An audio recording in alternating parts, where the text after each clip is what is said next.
हाँ बच्चों, हम कक्षा 10 की विज्ञान का चैप्टर नंबर 11 कर रहे थे और पिछली वीडियो के अंदर हमने नेत्र के दोष देखे थे। अब इस चैप्टर को हम आगे बढ़ाते हैं और अब हम देखेंगे कि प्रिज्म से प्रकाश का अपवर्तन। तो सबसे पहले प्रिज्म के बारे में हम एक छोटी सी जानकारी देखते हैं। देखिए बच्चों, कांच का जो आयताकार प्रिज्म होता है वो कुछ इस प्रकार का होता है, जिससे कि मैंने पेंसिल से पहले से ड्रॉ कर रखा है। एक बार हम इसको हाईलाइट करते हैं जिससे कि ये क्लियर रूप से आप लोगों को दिखाई दे। ठीक है, इस प्रकार का होता है। देखिए,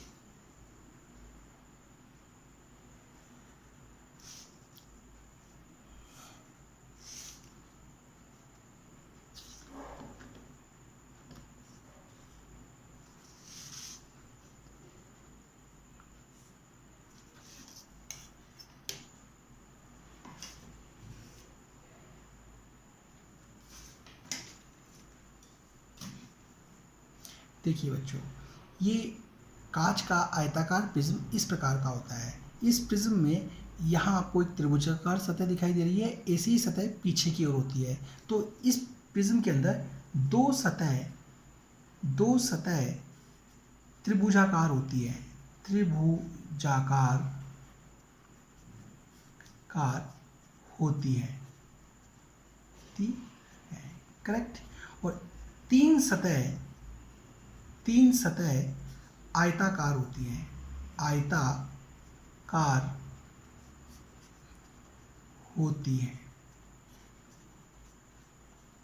तीन सतह आयताकार होती है। 1 2 एक इसके नीचे 3, करेक्ट। तो इस प्रिज्म से अब हम प्रकाश का अपवर्तन कैसे होता है वो देखेंगे। ठीक है, तो देखिए बच्चों, अब हम जो प्रकाश का अपवर्तन पढ़ने के लिए जो प्रिज्म बनाएंगे वो हम इसकी त्रिभुजाकार जो सतह है इसके आधार पे हम बनाएंगे, इस प्रकार का बनाएंगे। तो मैंने इसको पेंसिल से बना रखा है, इसको मैं हाईलाइट कर दूं। ठीक है, देखिए बच्चों, तो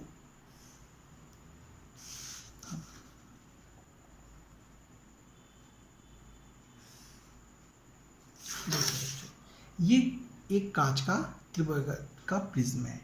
इसका ये ए और बी पृष्ठ है, ए बी पृष्ठ, ये बी और सी पृष्ठ है और ये ए और सी पृष्ठ होता है। ओके, इस प्रकार प्रिज्म के ऊपर इस प्रिज्म में से हम प्रकाश की किरण को गुजारेंगे। ठीक है, तो देखिए, ये प्रकाश की एक किरण, कोई प्रकाश की किरण ये पी प्रिज्म के ए बी पृष्ठ के पी बिंदु पर आपतित होती है। ये प्रकाश की कोई किरण है जो प्रिज्म के ए बी पृष्ठ के पी बिंदु पर आपतित होती है। हम यहाँ एक लंब खींचेंगे। ठीक है, हम देखते हैं कि ये किरण सीधी न जाकर के, ठीक है, ये किरण सीधी न जाकर के अभिलंब की ओर झुक जाती है। सीधी न जाकर के थोड़ी सी यूँ झुक गई, नीचे की ओर झुक जाती है। ऐसा क्यों हुआ, नीचे क्यों झुकी? क्योंकि हमने पिछले चैप्टर में देखा था कि प्रकाश की किरण जब विरल माध्यम से सघन माध्यम में जाती है, ये क्या है सघन माध्यम, ये क्या है विरल माध्यम, सघन माध्यम में जाती है तो प्रकाश की इस किरण का वेग क्या होता है, कम होने की वजह से ये अभिलंब की ओर झुक जाती है। पिछले चैप्टर में बात क्लियर की थी, इसलिए क्या हो गई, ये अभिलंब की ओर झुक गई। अब ये इस दिशा में आगे बढ़ती है और ये ए सी पृष्ठ के बिंदु पर आकर के टकराती है, करेक्ट। अब यहाँ हम लंब खींचते हैं। ठीक है, हम देखते हैं कि ये किरण अब इस लंब से दूर हटती हुई बाहर निकलती है। ठीक है, ये इस तरह दूर हटती हुई क्या हो रही है, बाहर निकल रही है। ऐसा क्यों? क्योंकि अब सघन माध्यम से ये विरल माध्यम में जा रही है और इस विरल माध्यम में प्रकाश का वेग क्या होता है, ज़्यादा। ये विरल माध्यम, ठीक है, ये सघन माध्यम, करेक्ट। तो सघन से विरल में जा रही है तो प्रकाश का वेग ज़्यादा हो गया, इसलिए अभिलंब से दूर हट गई, करेक्ट। तो इस प्रकार हमने देखा प्रकाश की किरण अपने पथ से क्या हो रही है, विचलित। ठीक है, तो इसे कहते हैं प्रिज्म से प्रकाश का अपवर्तन। तो उसको कैसे परिभाषित करेंगे, जब प्रकाश की किरण विरल माध्यम से सघन माध्यम में जाती है तो अपने पथ से विचलित हो जाती है। ठीक है, दोनों माध्यमों को पृथक करने वाले पृष्ठ पर अपने पथ से विचलित हो जाती है। इसे कहते हैं प्रिज्म से प्रकाश का अपवर्तन। करेक्ट। तो देखिए बच्चों, इसे हम इस प्रकार लिख सकते हैं, जब प्रकाश की किरण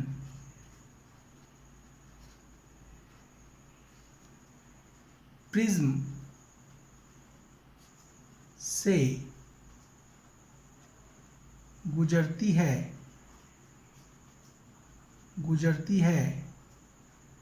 तब यह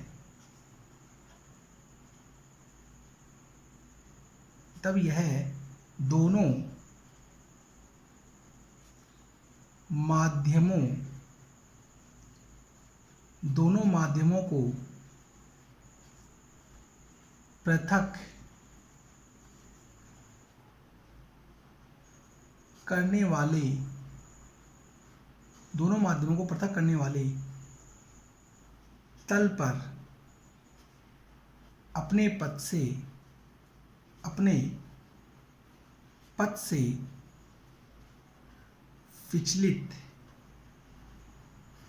विचलित हो जाती है। इसे प्रिज्म से प्रकाश का अपवर्तन कहते हैं। देखिए बच्चों, ये होता है प्रिज्म से प्रकाश का अपवर्तन। करेक्ट। अब देखिए बच्चों, यदि पहले हम इसको नामांकित करें, ये है आपकी आपतित किरण। आपतित किरण। ओके। ये जो होती है, ये होती है निर्गत किरण।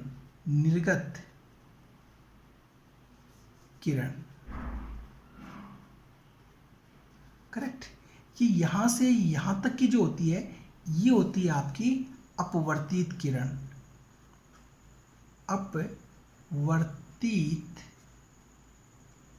अपवर्तित किरण। करेक्ट। ये होता है प्रिज्म कोण P, प्रिज्म का कोण, प्रिज्म कोण। करेक्ट।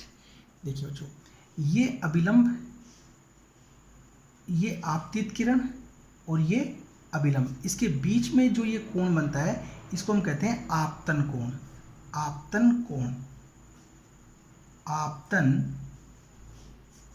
कोण। करेक्ट। ये अपवर्तित किरण और ये अभिलंब, इसके बीच में जो ये कोण बनता है, इसे हम R से दर्शाते हैं, ठीक है।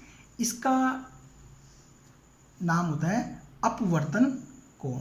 ठीक है, तो इसको हम यहाँ शो कर दें, अपवर्तन कोण।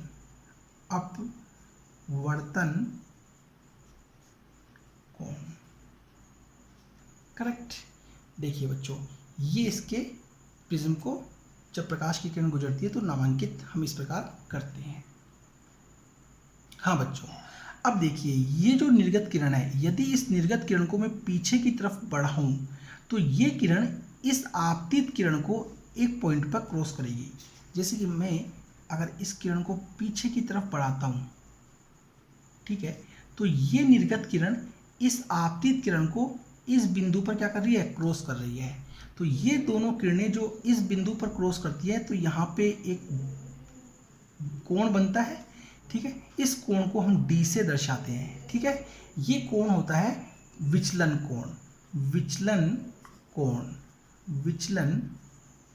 कोण। करेक्ट, विचलन कोण। निर्गत किरण को हम पीछे की तरफ बढ़ाएं तो ये निर्गत किरण इस आपतित किरण को इस बिंदु पर क्रॉस करती है और यहाँ पे एक एंगल बनता है। इस एंगल को हम कहते हैं विचलन कोण। देखिए बच्चों, तो बच्चों ये है प्रिज्म से प्रकाश का अपवर्तन। करेक्ट। तो एग्जाम में कई बार केवल प्रिज्म से प्रकाश के अपवर्तन का एक डायग्राम पूछते हैं, जो आपको बिल लिख के आना चाहिए। ठीक है, देखिए बच्चों,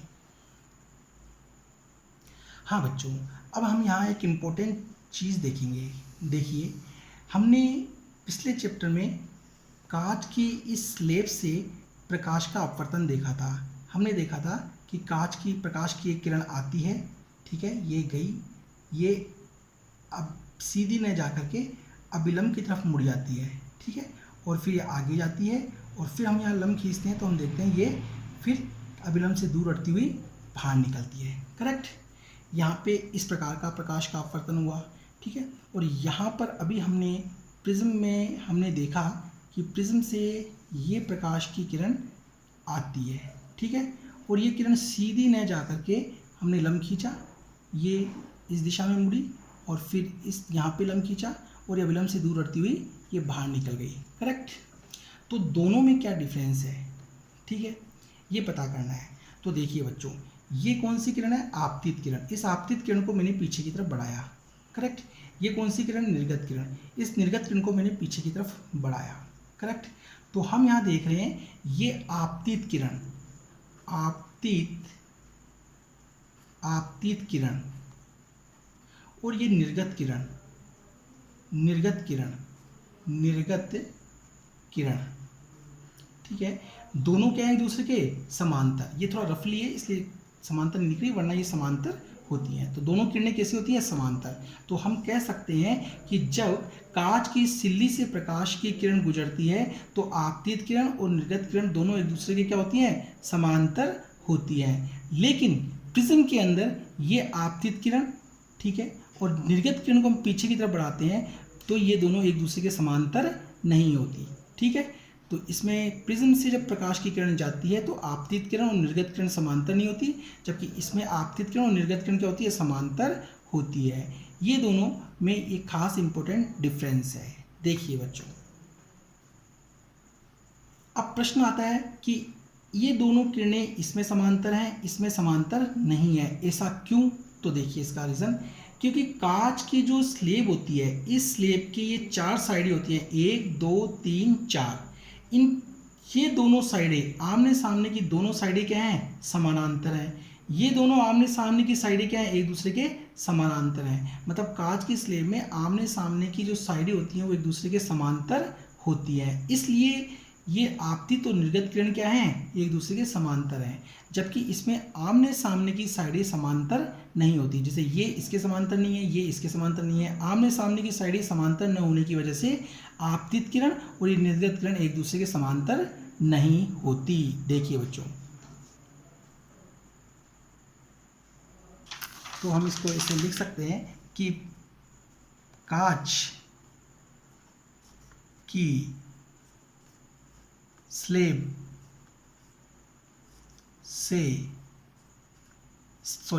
में आपतित किरण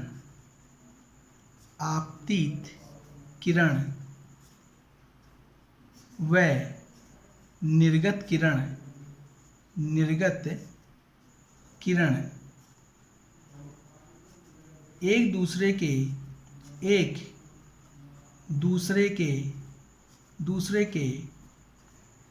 समांतर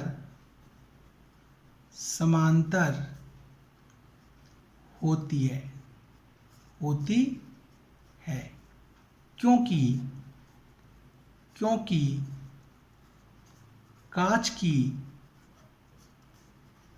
कांच की स्लेब की आमने सामने के फलक एक दूसरे के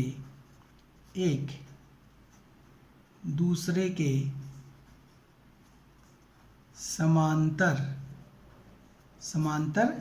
हैं, ठीक है। जबकि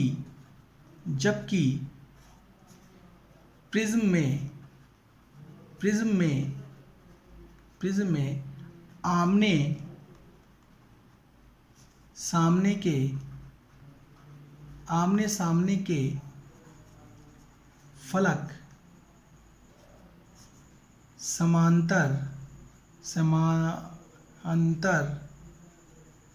न होने के कारण होने के कारण, आमने सामने के समांतर न होने के कारण आपतित किरण, आपतित व निर्गत किरण समांतर नहीं होती, समांतर नहीं होती। ठीक है, तो ये एक खास इंपॉर्टेंट डिफरेंस है इन दोनों के अंदर। देखिए बच्चों, हाँ बच्चों, अब हमारा अगला टॉपिक है वर्ण विक्षेपण। वर्ण विक्षेपण क्या होता है? विक्षेपण, वर्ण विक्षेपण क्या होता है? करेक्ट। देखिए बच्चों, इसके लिए हम पहले एक प्रिज्म बनाते हैं।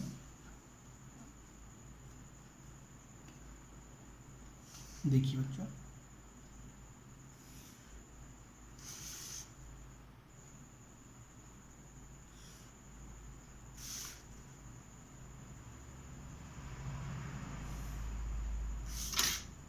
ये ए बी सी।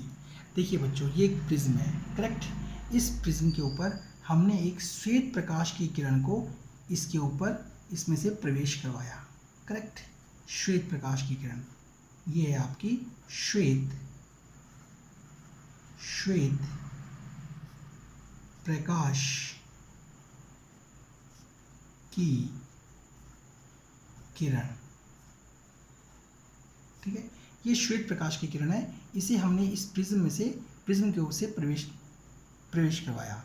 ठीक है, तो हमने देखा ये श्वेत प्रकाश की किरण जब प्रिज्म में से पास आउट होती है, प्रिज्म में से गुजरती है, तो ये अपने मूल रंगों के अंदर अपघटित हो जाती है। इस प्रकार ये अपने जो मूल कलर है उन कलर में ये डिवाइड हो जाती है। ठीक है, देखिए इस प्रकार।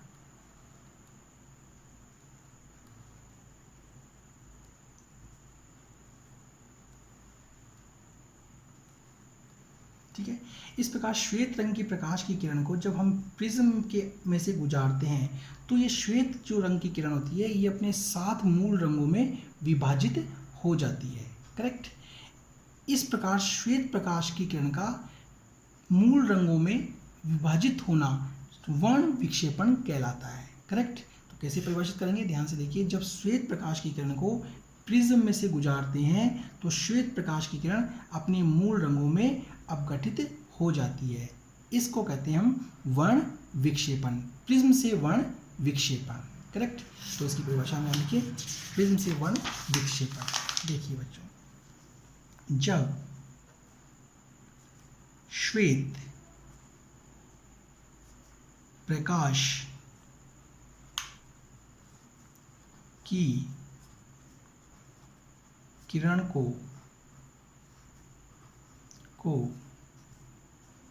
प्रिज्म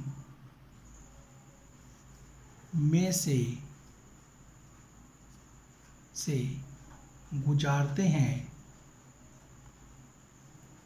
गुजारते हैं तब यह अपने मूल 7 रंगों में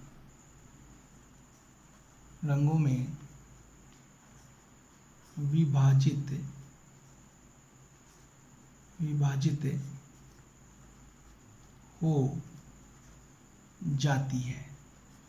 हो जाती है। इसे वर्ण विक्षेपण कहते हैं। ठीक है, तो वर्ण विक्षेपण क्या होता है? श्वेत प्रकाश की किरण जब प्रिज्म में से गुजारते हैं तो अपने मूल रंगों के अंदर विभाजित हो जाती है। इस घटना को कहते हैं हम वर्ण विक्षेपण। करेक्ट। देखिए बच्चों, इस प्रकार तो इसमें सबसे ऊपर से लेकर नीचे तक जो अलग अलग रंग की जो ये किरणें होती हैं, इनका क्रम इस प्रकार होता है VIBGYOR।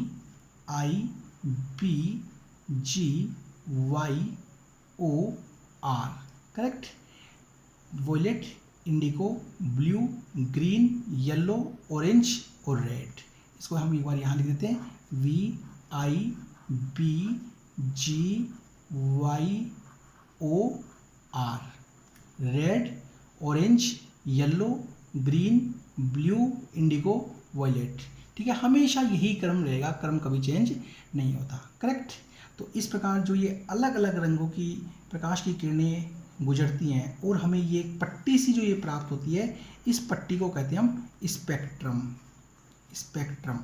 ठीक है, जब प्रकाश की किरण को प्रिज्म में से गुजारते हैं तो अलग अलग रंगों की जो पट्टी हमें पर्दे पर प्राप्त होती है, इस पट्टी को कहते हैं हम स्पेक्ट्रम। करेक्ट। देखिए बच्चों, ये होता है वर्ण विक्षेपण। हाँ बच्चों, अब प्रश्न ये आता है कि जब इस श्वेत रंग की किरण को इस प्रिज्म में से हमने गुजारा तो ये अपने 7 रंगों के अंदर विभाजित क्यों हुई। ठीक है, तो देखिए, ये श्वेत रंग की किरण जो इन 7 रंगों से मिलके बनी है, इन 7 रंग की जो किरणें होती हैं, इन किरणों की जो स्पीड होती है वो इस प्रिज्म के अंदर अलग अलग होती है। इन सभी रंग की किरणों की स्पीड इस प्रिज्म में अलग अलग होती है। अलग अलग होने के कारण ये सभी रंग की जो किरणें होती हैं, इस आपतित किरण के सापेक्ष अलग अलग कोण पर झुकती हैं। जैसे कि ये रेड किरण इतने डिग्री का कोण बनाते हुए झुकेगी, ये वाली इतने डिग्री का कोण बनाते हुए झुकती है। ठीक है, अगली किरण इतने डिग्री का एंगल बनाते हुए झुकेगी और उससे अगली रंग किरण जो होती है वो इतने डिग्री का एंगल बनाते हुए झुकती है। सबसे ज़्यादा विक्षेपण वॉयलेट रंग की किरण का होता है। इसलिए जब श्वेत रंग की किरण को प्रिज्म में से गुजारते हैं तो अपने मूल रंगों में अपघटित होती है। ठीक है, दोबारा आंसर देखिए, जब श्वेत रंग की किरण को प्रिज्म में से गुजारते हैं तो इस श्वेत रंग की किरण में जो ये अलग अलग रंग की जो ये किरणें हैं, इनका वेग क्या होता है, अलग अलग होता है। अलग अलग वेग होने के कारण ये सभी रंग की किरणें इस आपतित किरण के सापेक्ष अलग अलग डिग्री के ऊपर झुकती हुई बाहर निकलती हैं। ठीक है, ये इस कारण से ये श्वेत रंग की किरण अलग अलग रंगों में विभाजित होती है। ठीक है, देखिए, तो हम इसका आंसर इस प्रकार लिख सकते हैं कि नोट, श्वेत किरण में उपस्थित सभी 7 रंगों की किरणों की स्पीड, वेग प्रिज्म में अलग अलग होता है। अलग अलग होता है करेक्ट, अलग अलग होता है, जिसके कारण ये आपतित किरण के सापेक्ष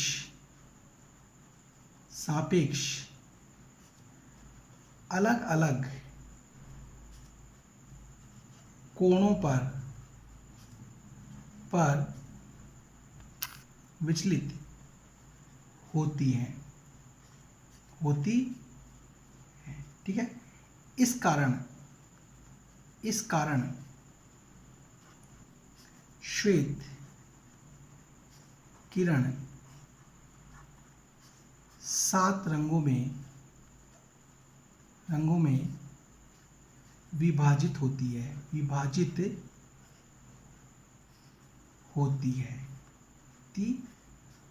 करेक्ट।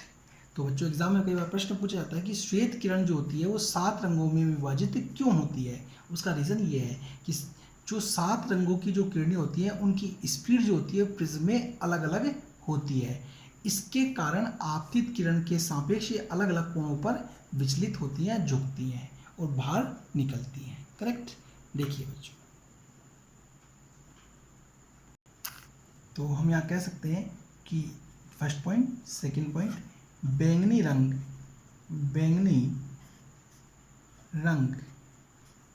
की किरण,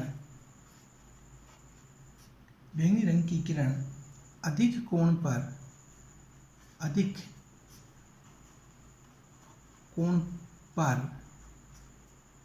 मुड़ती है, जबकि लाल किरण कम कोण पर, ठीक है। तो एग्जाम में प्रश्न पूछा जाता है सबसे अधिक विक्षेपण कौन सी किरण का होता है? बैंगनी रंग की किरण का। सबसे कम लाल रंग की किरण का। देखिए बच्चों, हाँ बच्चों, तो ये था प्रिज्म से वर्ण विक्षेपण, करेक्ट। अब एक साइंटिस्ट थे आइजैक न्यूटन, उन्होंने इन सातों रंग की जो किरणें हैं, इन किरणों को मिला करके उन्होंने वापस एक श्वेत रंग की किरण बनाई। तो कैसे बनाई वो हम उनके प्रयोग के द्वारा देखते हैं। देखिए बच्चों, अगला हमारा टॉपिक है श्वेत प्रकाश के स्पेक्ट्रम का पुनर्योजन। पुनर्योजन का मतलब है जो स्पेक्ट्रम हमें प्राप्त हुआ था उसके अंदर जितनी भी किरणें थी उनको वापस में मिलाना। तो एक साइंटिस्ट थे आइजैक न्यूटन, ठीक है। आइजैक न्यूटन एक साइंटिस्ट थे। आइजैक न्यूटन ने उन्होंने दो प्रिज्म लिए, ये दो प्रिज्म लिए उन्होंने, बिल्कुल सर्वसम दो प्रिज्म लिए। देखिए पहले मैं प्रिज्म बनाए हम,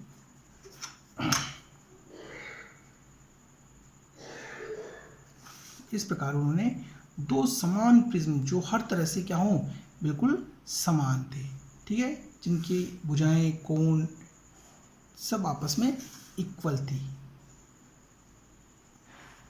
देखिए जो साइंटिस्ट आइजैक न्यूटन थे, आइजैक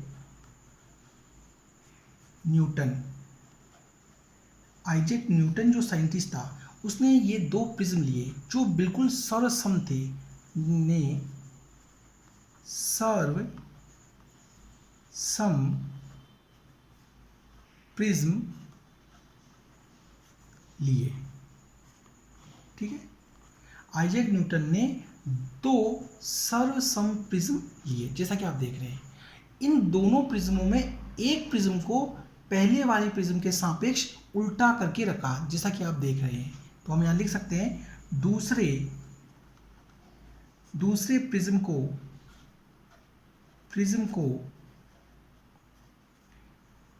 पहले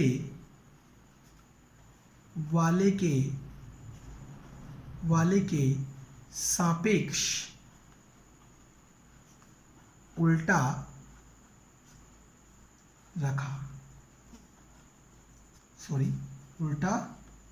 रखा, ठीक है। तो इस दूसरे प्रिज्म को पहले प्रिज्म के सापेक्ष कैसा रखा? उल्टा रखा, ठीक है। इसमें ये ए यहाँ पे था, ठीक है, इसका ये पी कोण, ठीक है, ये बी और सी, ये बी और सी, करेक्ट। अब ऐसा उल्टा क्यों रखा, अगला प्रश्न ये बनता है। तो देखिए इस प्रिज्म में जब प्रकाश की किरण इस सतह के ऊपर आएगी तो अपवर्त ये जो पृष्ठ होगा, ठीक है, ये पृष्ठ जो है, हाँ बच्चों, तो ये इसको उल्टा क्यों रखा? क्योंकि ये दोनों प्रिज्म कैसे थे? समान थे। इस प्रिज्म में जो ये अपवर्तक पृष्ठ है, ये पृष्ठ इस प्रिज्म में इस तरफ है, अर्थात इस अपवर्तक पृष्ठ को अपोजिट साइड में लेने के लिए इस सेकंड प्रिज्म को उन्होंने उल्टा रखा। ये कौन सा पृष्ठ है? अपवर्तक पृष्ठ। अपवर्तन यहाँ पे हो रहा है, ठीक है। ये अपवर्तक पृष्ठ को अपोजिट साइड में लेने के लिए तो ये अपवर्तक, ये वाला अपवर्तक पृष्ठ कहाँ गया? इस तरफ आ गया, ठीक है। तो इस अपवर्तक पृष्ठ को इस अपोजिट साइड में लेने के लिए इस प्रिज्म को इसने उल्टा रखा, करेक्ट। तो हम यहाँ लिख सकते हैं रखा, सापेक्ष उल्टा रखा, जिससे अपवर्तक पृष्ठ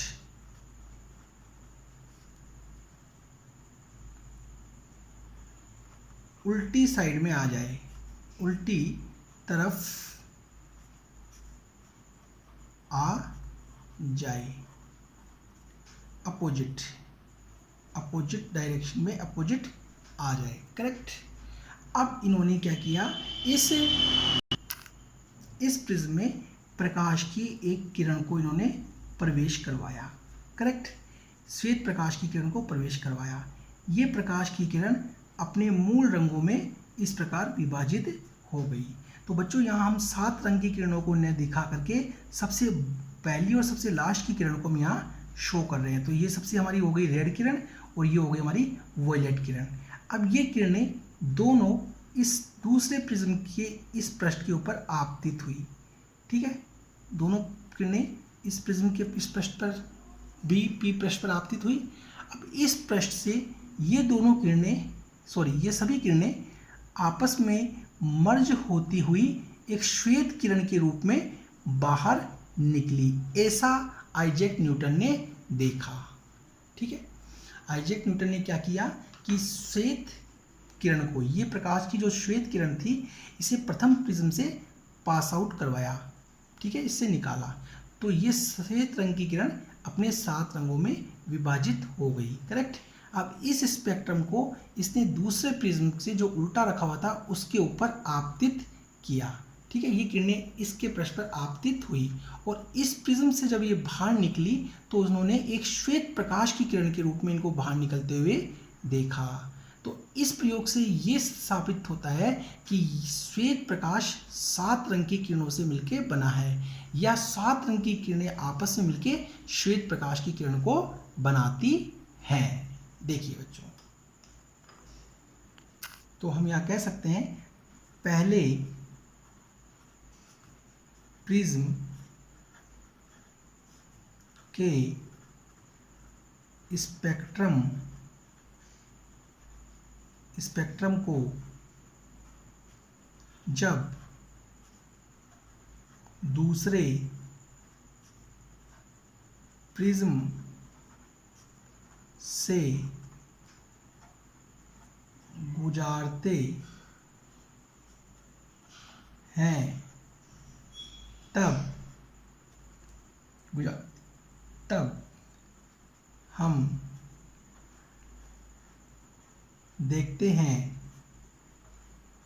जब दूसरे प्रिज्म से गुजारते हैं तब हम देखते हैं कि प्रिज्म से श्वेत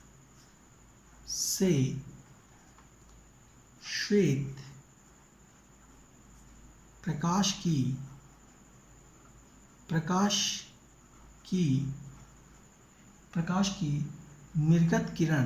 की निर्गत किरण निकलती है, करेक्ट। पहले प्रिज्म के स्पेक्ट्रम को जब दूसरे प्रिज्म से गुजारते हैं तो हम देखते हैं कि श्वेत प्रकाश की निर्गत किरण निकलती है, ये श्वेत किरण, ठीक है। यहाँ लिखिए हम श्वेत किरण, ठीक है, आपतित किरण, श्वेत किरण,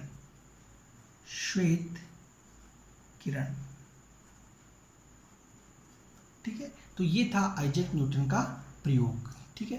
एग्जाम में कई बार पूछा जाता है तो ये डायग्राम और ये थ्योरी आपको लिखनी होती है। देखिए बच्चों, हाँ बच्चों, अब हम देखते हैं इंद्रधनुष का बनना। इंद्रधनुष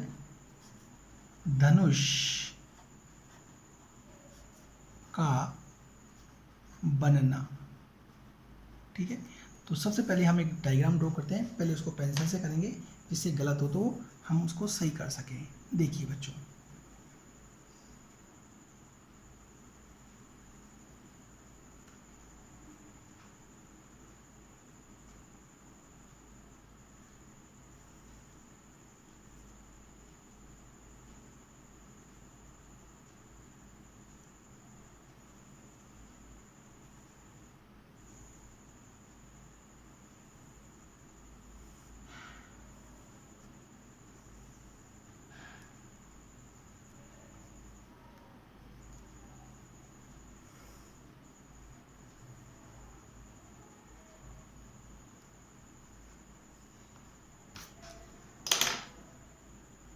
देखिए बच्चों, अब हम इसको मार्कर से थोड़ा हाईलाइट कर दें पहले, जिससे कि फिर हम आपको अच्छे से इसको एक्सप्लेन कर सकें।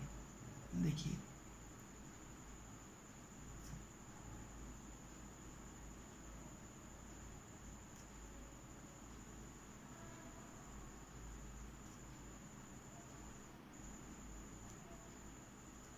देखिए बच्चों,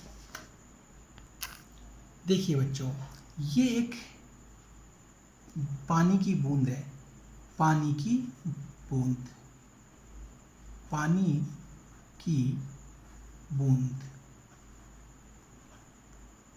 करेक्ट। देखिए बच्चों, जब वर्षा होती है, वर्षा होने के बाद जब सूर्य उदय होता है, वापस बादल छट जाते हैं और सूर्य जब निकलता है तो हमें इंद्रधनुष दिखाई देता है। वो इंद्रधनुष कैसे बनता है वो हम यहाँ देखेंगे। देखिए बच्चों, जब वर्षा रुक जाती है उसके बाद वायुमंडल के अंदर जल की कुछ बूंदें होती हैं। जब सूर्य का प्रकाश जब ये सूर्य का श्वेत प्रकाश,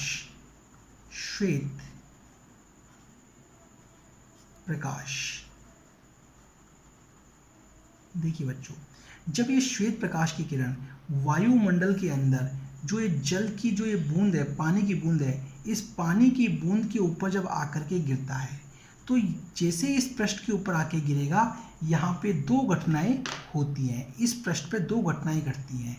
पहली घटना घटती है वर्ण विक्षेपण की। वर्ण, यहाँ पे दो घटनाएं घटती हैं। पहली वर्ण विक्षेपण, वर्ण विक्षेपण, विक्षेपण, ठीक है। और दूसरी घटती है अपवर्तन की, अपवर्तन,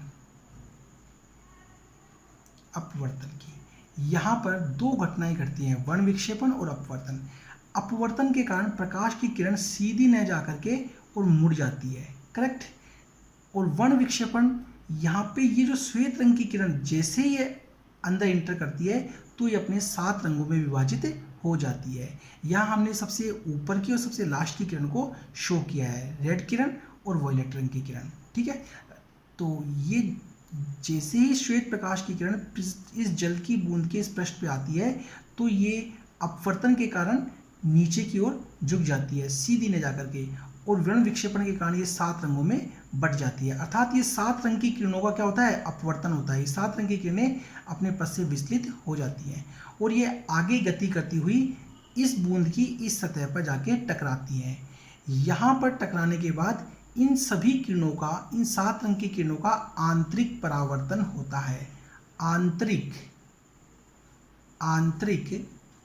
परावर्तन, परावर्तन, ठीक है। देखिए बच्चों, ये टॉपिक आंतरिक परावर्तन एक अलग से फिजिक्स में हटके टॉपिक होता है, लेकिन फिलहाल आपको यहाँ याद रखना है। जैसे ये किरणें इस पृष्ठ से टकराएगी तो ये अंदर की तरफ मुड़ जाएगी, अर्थात वापस क्या हो रही है, परावर्तित हो रही है। तो ये आंतरिक परावर्तन हो रहा है और धीरे धीरे ये किरणें आगे की ओर बढ़ती हैं इस दिशा में और इस प्रिज्म के और दूसरे पृष्ठ पे आके आपतित होती हैं। जैसे इस पृष्ठ पे आपतित होती हैं तो यहाँ पर इन सभी किरणों का पुनः क्या होता है, अपवर्तन होता है।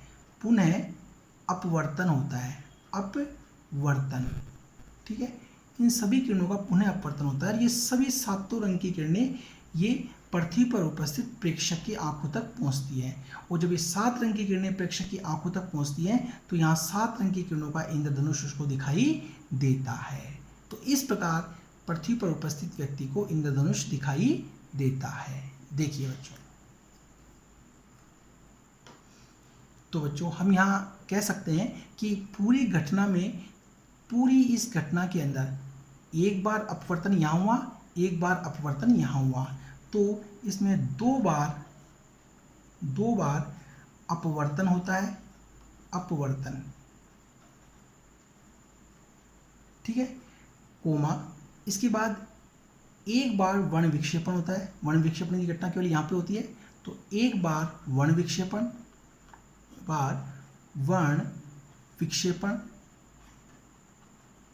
विक्षेपण, ठीक है, प्लस एक बार आंतरिक परावर्तन होता है। ये यहाँ पे आंतरिक परावर्तन हुआ, कोमा, एक बार आंतरिक परावर्तन होता है। ठीक है, तो कई बार एग्जाम में पूछा जाता है कि इंद्रधनुष जब बनता है तो कितनी बार वर्ण विक्षेपण होता है, कितनी बार अपवर्तन होता है और कितनी बार आंतरिक परावर्तन होता है। तो ये बातें आपको याद होनी चाहिए। ठीक है, तो इसकी थ्योरी को हम इस प्रकार यहाँ राइट कर सकते हैं कि देखिए